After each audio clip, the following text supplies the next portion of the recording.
Hello, conference report. This is a reply. I know this is in video and you replied in writing and you replied in typing, but I felt that this was a better way of doing it. So I'm going to place this as a video. I don't know if I can do it as a video response to your reply, but I'll try to.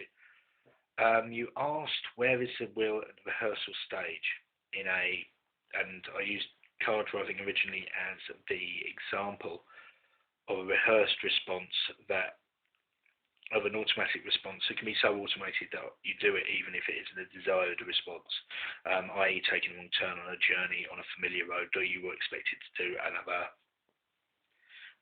car where you're not expected to do that turning. Oh yeah, thank you for the response. You asked where the will was, and I think the will in the rehearsal stage, especially with something complex like a turning in the road, and I know people go, oh, that's not complex, that's easy. Break it down, it's very complex. You've got to think about, I mean, before you even start using pedals and signals and stuff, you've got to think about speed and about a whole sense of spatial awareness stuff that you wouldn't that you wouldn't normally use in walking, because you're in a half-ton vehicle that can go far faster than you can ever hope to run. So the will is actually concentrating that turning at that time and not even maybe that turning, maybe concentrating and getting you into a road that's desired. I need to make this turn. That's what the wheels do, and that's how the wheels working at that point of rehearsal. So then you have to step it back from there. Okay, so the will is only relying upon you taking that right turn. So where's the rest of it? The rest of it's automated at that stage. You can take it back a stage beyond that, learning to turn a vehicle into the road. That's surely where the will has reversed everything. Yeah, but that's become reversed. That's become Rolodex. So all these things that we take as willful actually involve a lot of automatic rehearsed responses, or instinctual, or genetically inherited stuff. Speech, prime example of that thing I'm doing now, is you could say the actual thoughts that I'm saying are willful, but the speech isn't.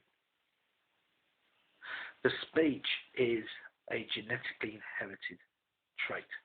The ability to pick up speech and use it is a genetically inherited trait. Human beings have been doing this long before they were Homo sapiens. And there were bits in our brain that were actually deliberately made for speech, for its recognition and for its making. And the really, really strange thing about that is that we seem to see it as a human invention. It's not a human trait, it's a human invention. I think that we do. I remember being at school and saying the greatest invention when I was about 12. So the great invention that we ever had was the wheel, and it's a good argument for that, because fire isn't a great invention. It's again something we've been doing since Homo erectus. So that could be argued as an inherited genetic trait, the ability the need to make and control fire is the human inherited trait. We're going through life without a fire. Speech, but back to speech. Speech is not invent. I remember some other kids saying, "No, but it's language. Of course, language. Yeah, we'll bow down to that because, of course, we're all speaking, not realizing we've been doing this since before we learned how, before we knew how to learn." So that should have been an obvious pointer. But yeah, within a turn, I think a will is concentrating on one thing and then Rolodexing everything else. I think if we genuinely wanted to see where the rehearsal stage was of a car journey, you'd have to go back to the first time you stepped into a car. Actually, you'd have to go back, in my opinion, maybe to the point where you first got in a car and somebody started to explain what they were doing in the car. You're starting your rehearsal stage at that, you know, or watching.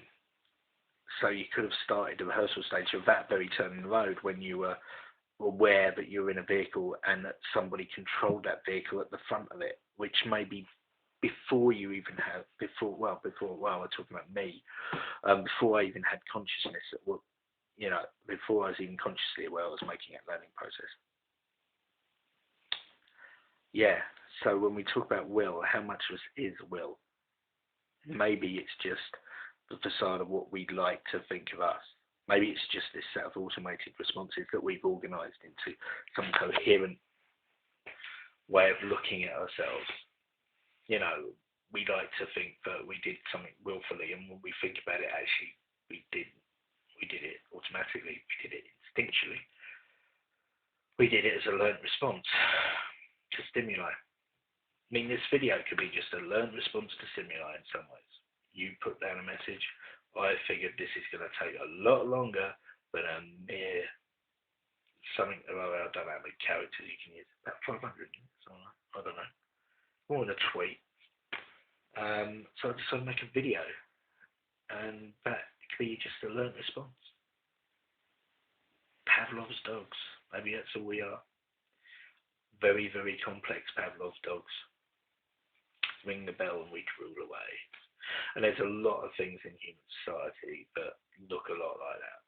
Ring the bell and drool away. Because, you know, that's the way we are. It can be very dependent. I like to think that, you know, that somewhere behind our learned responses, between our instincts, between our genetic responses, there is somewhere laid on top of that, there's something that is us.